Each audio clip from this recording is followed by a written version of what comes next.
Good afternoon all of you.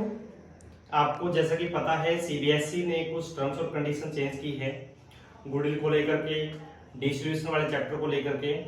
तो आज हम आपको स्वास्थ्य कॉमर्स गुरु चैनल के माध्यम से ये बताना चाहते हैं कि सीबीएसई के द्वारा डी सॉल्यूशन चैप्टर में क्या चेंज किया है, जिसमें वो बोल रहे हैं कि सिर्फ टेंजिबल एसेट्स को सेल करना है। तो इसमें कोई लंबी छोटी बात नहीं है, घबराने की बात नहीं है कि पता नहीं सीबीएसई ने ऐसा क्या किया होगा। सीबीएसई ने कुछ थोड़ा सा ही चेंज किया है जो कि हम आपको बताना चाहते हैं। तो वीडियो को ज्यादा से ज्यादा शेयर करें, देखते रहें अच्छे से, बिल्कुल अच्छे समझ में आएगा। और ये जो चेंज किया हुआ है इसमें मेन पॉइंट ये है कि आप ये सोचोगे कि क्या डीके गोयल ने जो क्वेश्चन बनाए हैं उसमें जो आंसर मैच होगा या नहीं होगा। अगर आप टेंजिबल एसेट्स को सेल कर दोगे फुल अमाउंट से तो आंसर भी बिल्कुल सेम ही आएगा बैंक अकाउंट का, both side are equal. Okay, तो दोस्तों मैं आपको एक क्वेश्चन के माध्यम से बताना चाहता हूं कि कैसे टेंजिबल एसेट्स को आपने शेयर करना है। वीडियो को ज्यादा से ज्यादा शेयर करें। यहाँ पर हम टेंजिबल एसेट्स को सेल करने की बात कर रहे थे, तो हम आपको एक एग्जांपल के द्वारा ये सब समझाते हैं। अब क्वेश्चन नंबर 9 है आपका, D solution of a partnership firm में। हालांकि इलस्ट्रेशन है लेकिन थोड़ा टॉपिक चेंज जरूर है क्योंकि उसमें टेंजिबल एसेट्स को बुक में सेल करके नहीं दिखाया गया है, इसलिए हम आपको सेल करके दिखा रहे हैं। यहाँ पर हमने एसेट को डेबिट साइड में लिख देना है और क्रेडिट साइड में हम लायबिलिटीज को लिख देंगे। अब जैसे पहली जो एडजस्टमेंट है कि आपने एसेट्स को सेल करना है, स्टॉक 32,000 में, फिक्स एसेट्स 45,000 में, डेटर्स जो है 40,000 इन फुल पेमेंट रिसीव हो रही है, तो टोटल करके लिख देंगे हम लोग 1,17,000। A agreed to take over furniture of 1600, A ने फर्नीचर को टेक ओवर किया है, तो यहाँ लिख दें क्रेडिट साइड में by as capital account furniture 1600 and also agreed to make the payment of bills payable. Bills payable की पेमेंट भी जो ए है वो कर रहा है, तो यहाँ पर हम डालेंगे to as capital account bills payable की पेमेंट लिख देंगे और बिल्स पेबल में 6000 है तो 6000 हम यहाँ पर डाल देंगे। उसके बाद है इसमें B agree to discharge his wife loans. B जो है अपनी पत्नी का लोन पे करेगा, तो वाइफ लोन इसका क्रेडिट में लिखा हुआ है तो पेमेंट करेंगे हम इसकी डेबिट साइड में to B's capital account wife loan. Next है आपका there was an unrecorded assets of 10,000 rupees which was taken over by C at 7,000 rupees. Video को लास्ट तक देखते रहें, समझ में आएगा अच्छे से। तो सी ने अनरिकॉर्डेड एसेट्स को टेक ओवर कर लिया, तो यहाँ क्रेडिट में डालेंगे एसेट्स को by C's capital account, bracket में अनरिकॉर्डेड एसेट्स 7,000 रुपीस।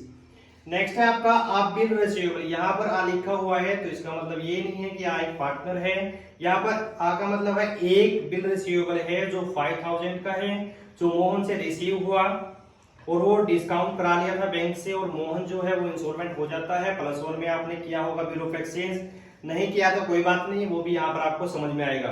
अब जब डिस्काउंट करा लेंगे बिल को और इंसॉल्वेंट अगर मोहन हो जाता है तो उसकी पेमेंट हमें वापस बैंक को करनी पड़ेगी फर्म के द्वारा, तो यहाँ लिख देंगे हम लोग टू बैंक, ब्रैकेट में लिखेंगे पेमेंट फॉर बिल डिस्काउंटेड, वापस हम पेमेंट कर देंगे 5,000 जो हमने पैसे बैंक से लिए थे। उसके बाद इसमें लिखा हुआ है कि एंड 60 पैसा पर रुपए has been receive from the state. जो पैसे मोहन ने 5,000 रुपीज पे करने थे उसका 60 पैसे हमें रिसीव हुए हैं, तो हम इसको ऐसे करके देखेंगे 5,000 का 60 डिवाइड बाय 100 यानी ये 3,000 रुपीज हमें रिसीव हो जाता है मोहन से, जो हम यहाँ पर कर देते हैं by bank recovery from bill 3,000 rupees. उसके बाद है हमारा लास्ट एडजस्टमेंट है creditors were paid at a discount of 1,500। Creditor की पेमेंट 1500 पे डिस्काउंट में करनी है, तो यहाँ पर हम लिख देंगे टू बैंक क्रेडिटर पेड, और जो क्रेडिटर है हमारे 30,000 में से 1,500 को माइनस करके यहाँ पर लिख देते हैं।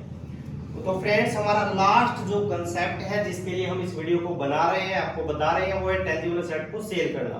लेकिन उससे पहले हमारा क्या है, हमने लायबिलिटीज की पेमेंट करनी है, चाहे हमें बोला जाए या फिर ना बोला जाए। जैसे हम चेक करेंगे बैंक ओवरड्राफ्ट है सबसे पहले, और बैंक ओवरड्राफ्ट की पेमेंट हमने नहीं की है, तो यहाँ पर हमें लिखना पड़ेगा टू बैंक, ब्रैकेट में लिख देंगे बैंक ओवरड्राफ्ट, यहाँ पर डाल देंगे फुल पेमेंट यानी कि 4,000, क्योंकि लायबिलिटी जो है वो फुल पेमेंट ही करनी होती है। क्रेडिटर जो है वो हमने कर दिए थे यहाँ पे 1500 के डिस्काउंट में। बिल्स पेबल की पेमेंट जो है वो भी कर दी थी, ये ए ने किया था टेक ओवर, और वाइट लोन भी हमने यहाँ पर पे कर दिया था जो कि बी ने किया था। उसके बाद हमारा जो सीबीएसई ने पैटर्न चेंज किया है वो क्या है, टेंजिबल एसेट को सेल करना, और वो भी फुल वैल्यू से। पहले हमें चेक करना है, जैसे कि हम देख रहे हैं कि हमारा जो सबसे पहले होता है डेटर हमने यहाँ पर सेल कर दिया था, रिलाइज कर दिया था 40,000 में। उसके बाद हमारा है स्टॉक हमने रिलाइज कर दिया था 32,000 में। उसके बाद हमारा है फर्नीचर, और फर्नीचर जो है वो ए ने टेक ओवर कर लिया था 1600 में, ये भी हो जाता है। उसके बाद है हमारा कंप्यूटर।